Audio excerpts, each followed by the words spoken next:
I'm Lucy Brazier. I'm the CEO of March and Publishing, and we publish Executive Secretary magazine. I'm here this afternoon in these maybe not quite so salubrious surroundings to talk to you about how your assistant can give you back 80% of your time if you are able to give them just 10 minutes a day. You're probably thinking, who is that woman and why does she feel she has the right to tell me what I should be doing with my assistant? Well, let me just give you a little bit of background. Quite apart from being the publisher of Executive Secretary magazine, which is a global training magazine, I spend most of my life and have done for the last 9 years traveling the world and teaching your assistants how to make you the very, very best that you can possibly be and how to improve your productivity. I do a lot of training in-house. I keynote at numerous conferences across the world for EAs. And then I work doing consultancy with various companies, restructuring and putting career paths in place for your administrative functions, as well as upskilling your administrative professionals to ensure that you're getting the most from them. So before we start, what I want to do is to get you to think about a few questions that maybe you haven't done before. Firstly, how do you best use your assistant to make sure that they give you back your time? Secondly, have you ever really thought about why the business employs your assistant to support you? And thirdly, what things are you currently doing that your assistant absolutely should be doing instead of you? Right now, your assistant all over the world actually are coming to me and saying, we are trying to find out what it is that we should be doing, but they are so busy with trying to save the world that they don't have the time to tell us. Now, more than ever, it's important you're using your assistant properly. So originally, I had intended to make a very professional looking film to put out to the executives of the world, but I decided it was so important that actually I would record this from my office at home so that you had it. The role of the assistant has changed absolutely totally. If you're still thinking about your assistant in terms of somebody who does tea and typing and a bit of gentle diary management and maybe doing some organising of tea for meetings and a bit of travel, it's no longer that at all. The best executives and the top companies really understand how best to utilise their assistants, and that if you train them in order to give them information about the business and your own goals and what you're trying to achieve this year, you can have an amazing strategic business partner that will take the work from you that you really hate doing and that you find takes up inordinate amounts of time because it isn't your skill set. They, on the other hand, have got the skill sets that you are lacking, and they are employed in order to fill the gaps. Let me talk about those skill sets for a moment. And it's very clear when you look at it why an executive and assistant work so well together when you get it right. So on the one hand, as an executive, you tend to have 3 different lots of skill sets. Either you are somebody that drives things forward, you understand exactly where you're going to, you're great at getting other people to follow behind you, and you can get your entire workforce uplifted and excited about what you're trying to do. Or you're somebody who is amazing at putting product into place or new ways of working into place. You are somebody who is very bright and you are great at that whole piece which desires you to create something, but you're not necessarily so good at the communication piece. Or you're an executive who's great at decision making and you are very much able to look at situations, get to the crux of it and make those decisions immediately. But quite often you can be quite autocratic and you don't much care who is worried by that in the process because your job is to drive things forward. On the total other side of that, you have your assistant. Now, your assistant doesn't see things usually big picture at all. They will dot the I's and they will cross the T's and they will make sure the detail is correct. They are chaos tamers, absolutely amazing at taking your ideas and putting the process in place to ensure that they happen and that all the checks are done along the way and that procedures are put in place to make sure that your staff are protected and that everybody understands how things are meant to be done. The other thing that your assistants are great at is the team side of things. So making sure that everybody feels comfortable and that maybe if you're not the greatest communicator in the world, that everybody understands what is meant. So can you see that ideally, if you have a situation where you have the assistants world on one side and the executive side on the other, then when it meets in the middle, you have one total whole person that is hugely effective for the business. This is why your business employs the assistant to support you, so that you are freed up to do the things that you are absolutely amazing at, and so that they are underpinning everything that you're doing by making sure that the detail is in place. I'm a CEO myself. My assistant Matthew is phenomenal. I know that I couldn't do half the things that he does in any way as well as he does, but he couldn't do the stuff that I do either.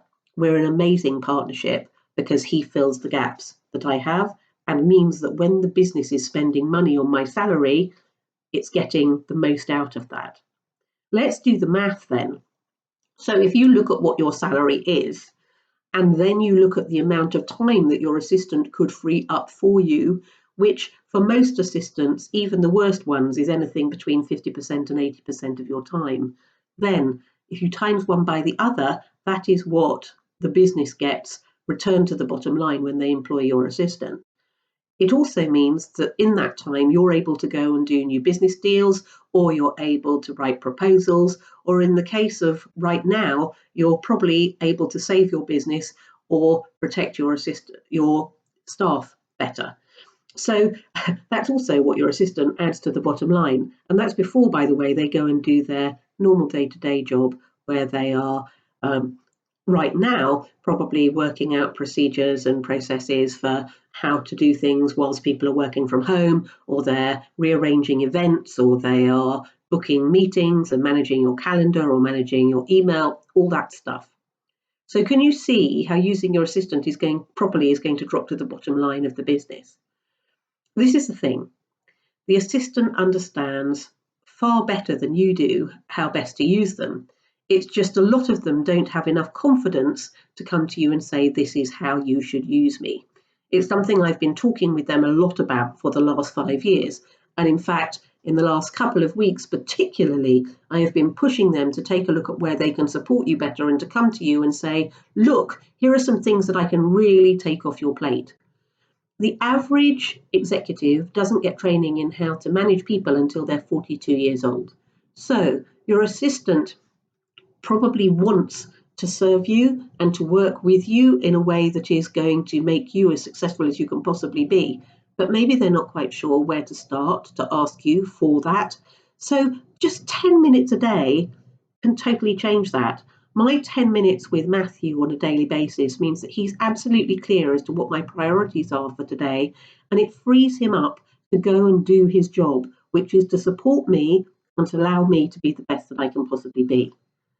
I want you to stop thinking about your assistant as a gatekeeper in terms of people and start thinking about it in terms of time. How much are you worth an hour? Your assistant's job is to make sure that every hour that you're employed by the business is best used. So they should be looking at each hour and trying to make decisions as to whether this meeting or maybe that meeting is the one that you should be in. Who is it most important for you to speak to right now? And maybe you can give them a guide on that. I'll explain more about that in a moment. So let's look at your typical day just for a second then. And for most executives, they will probably spend about 4 hours a day in meetings, maybe 58% of their day on email. And then after that, that leaves very little time for you to do everything else. And by the way, that's going to include lunch and maybe bathroom breaks, that side of things. Let's look at email in particular then, because if you apply what I just said to you, 58% of your time, i.e. 58% of your salary, is currently being taken up on you doing email. If your assistant isn't yet triaging your email, that is a huge waste of time and of the company's money. So your assistant, if they put our triage system into place, can take that amount of time down to 12%. Matthew, my assistant, and I worked this system out right at the very beginning, and it's amazing. I used to get 500 emails a day, and I still do. But by the time he has triaged them, I'm down to 30 a day, and they are the ones that I absolutely have to answer before I go to sleep tonight. It's totally revolutionized my working day, and I'm really happy to send that to your assistant if you would like me to. Let me explain how that works. So we have 5 folders. The first is today, and into that folder goes everything that I absolutely have to answer before I go to sleep today. The second is this week, and it isn't just this week actually, it's anything else that I'm going to need to answer. But on a daily basis, Matthew moves anything in that folder up to the today file so that I know that I have to deal with it before I go to sleep tonight. On a good day, in the old days before the pandemic, if I was on a long flight or if I had a clear day, I might clear down both of those files. But at the moment, I'm purely focusing on today, which means it frees up the rest of my time to do other things. Then my third file is for your information. That's things that Matt thinks I should read, but I don't need to respond to. I also have a file which is Matt has dealt with. It's all the things which he has done on my behalf. He always signs it as Matt, and he sends out brochures or he sets up meetings, or if somebody has something that's relatively uncomplicated to deal with, he might answer them. And then finally, I have a to be deleted file. Now, what that means is that I know all my emails are safe. It's only me who's ever going to delete anything. But actually, I probably could delete that file. It's just very occasionally there's something that Matt has missed. But I'm somebody who is a bit of a control freak, so I don't want him deleting anything that maybe I will need. Can you see by utilising that system, you're going to free up a huge amount of your time, and you're not going to have to worry about maybe missing anything because it will be in your today folder for you to deal with before you go to sleep tonight. The other system we have in place, which works really well, is on calendar management. Now, if you are managing your own calendar currently, you really, really need to give that to your assistant as soon as possible, especially because right now, everybody will want a piece of you, and you are not going to be able to have all those conversations with people. It takes up so much time just organising when you're going to talk to people. So here's how we do it. Firstly, I say, in line with my brand, if anybody writes to me to ask for a meeting, I would love to have a meeting with you. But I also say, I'm not being grand, but I'm going to copy in my assistant, Matthew, and he will come back to you in order to book a meeting into my calendar, because he will kill me if I start playing with my calendar, because he pencils things in there all the time, and he will have to rearrange if I book you in. Now, I copy him into the email, and underneath the email signature, I will put a number between 1 and 5. If it's a 1, I will probably be in a call with you within the next hour. If it's a 5, it'll be a cold day in hell before you ever get a meeting with me. But can you see, just by introducing that system, what it means is that we don't have to have those discussions at all, and nor do I have to have those discussions with people who want meetings with me. It just happens, and it frees up an inordinate amount of my time to go and do the things that I should be doing. I'm going to give you a very quick illustration, which I hope will tie all that together for you. There's an amazing businessman whose name is Jeff Hoffman, and you don't know him, but you do know him because he started Priceline.com. He's worth about 58 billion. But Jeff speaks on the circuit for assistants, and I've heard him tell this story a couple of times now, and it really resonates. So he says that one day he went to go and have dinner with a friend of his, an eminent heart surgeon who we're going to call Carl. And he says that when he got there, Carl was doing his calendar. And he said to him, "What are you doing?" And Carl said, "Well, I'm doing my calendar." And Jeff said, "But aren't you worth $500 an hour?" Now, Jeff says if you don't have an assistant, then you are an assistant. Just think about that for a moment. If you don't have an assistant, then you are an assistant. So what are the things that you are doing that the business is paying you your salary to do that your assistant should be doing on your behalf? Where are you being your own assistant where you should be getting on with doing the executive role? I have a very clear example of where making sure that your assistant understands what you're trying to do really comes into play. Last year, we did a big piece of consultancy with one of the top firms in the UK, and During that piece of consultancy, we trained all the EAs in business strategy. We brought in the heads of department from finance, from marketing, from HR, and had them explain to the assistants what they were trying to achieve. We sat the assistants down with the executives and talked to them about what their priorities were, how they liked information to be disseminated to them and presented, and we talked about partnership and how that could work best. And then we put those EAs back into the workforce. Now, those EAs were all going to support people in the business development department, and they used their expertise to provide briefing documents for those business development executives. And the result is a 28% increase in productivity. It just shows what can happen if you upskill your assistants, and just think about that in terms of what the ROI will be. It's extraordinary. Now transfer that into your current situation in the pandemic.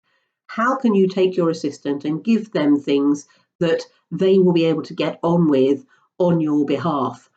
I kind of think it's almost a bit like having a huge pile of metaphorical papers in front of you, all of which have things that need to be done, and maybe sorting it into two piles, one that they can do and one that you will do, so that they're supporting you to the best. So here are some things that they could be doing to help you, just to give you some ideas. And we've already talked about email triage and calendar management and briefing documents, but maybe they could go away, like Matt is for me at the moment, and they could look at our expenditure and look where we're duplicating things and where costs could be saved. Are there procedures or processes that really need to be put in place, either for the time that your staff are at home or for when they come back? Because goodness only knows what that's going to look like. Are you, for example, going to need to extend your cleaning contracts to more hours? Are you going to need to look at how you are spacing desks? I've been reading about the possibility that workforces will be turned into 2 or 3 teams, and that only one team will be allowed to attend the office at a time so that there is space. Have you got a disaster recovery plan in place? Is that something that they could be looking at? Because supposing there's a second wave of this pandemic, I suspect that a lot of us are kicking ourselves that we didn't have that plan in place before this hit. Or is there an administrative procedures binder that could be put in place, a manual, so that everybody knows how processes should work and are doing so uniformly? Is there onboarding processes that need to be put in place for new people coming into the business, or how interviews will be conducted? Maybe just do a quick brainstorm with them as to what will happen. And then, is there research? Are you doing projects that you could really do with them, looking up some of the stats for you, or maybe doing some design work on stuff, or proofreading documents for you? Are there people chasing you for things where they could manage those expectations for the person chasing you because they're driving you a bit mad? And on the flip side of that, are there people that you are chasing for things that maybe you could hand over to them to do on your behalf? Here's the thing. I am not an executive that likes to have hour-long meetings at a time. It drives me crazy. I'm very much I am bored now. So I only have 10-minute meetings with my assistant. But because we do that every day, we're just catching up on what we talked about yesterday. And what that means is that actually, in that 10 minutes a day, he frees me up for the rest of the day to get on with doing the things that the business pays me to do. And in this case, it is saving my business in some cases and making sure that we're able to retain all our staff. It's absolutely invaluable having him there. So then, I'm going to finish by saying to you, do you want a reactive assistant? If you're not allowing your assistant to be proactive and to really step up to the plate and work with you and do the things that if they roll up their sleeves they're able to, then you're doing you and them a real disservice. Surely you want somebody who is actively contributing to the business, who really understands and supports your business strategy and is helping you to meet and set expectations and deadlines, rather than somebody who's waiting for direction and tasks and has almost no input or authority. I've encouraged the assistants to come to you at this point and to ask you 2 questions. The first is, where can I take on greater responsibility? And the second is, how can I add value and expand the boundaries that I have got currently? I suggest that you think about it a little bit, if you can give yourself some brain space, and maybe ask them to go away and come up with ideas as to where they think they can underpin exactly what it is that you're doing. I hope that you found this useful. If you are interested in contacting me, then my email address will be at the bottom of this presentation, and I'm absolutely delighted to answer any questions that you've got or to have a conversation with you. But in the meantime, it only goes for me to say Happy Administrative Professionals Week to your admins. If you didn't realise it was Administrative Professionals Week this week, then maybe take the opportunity to say thank you to them for everything that they do for you. And I really thank you for taking the time to listen to me.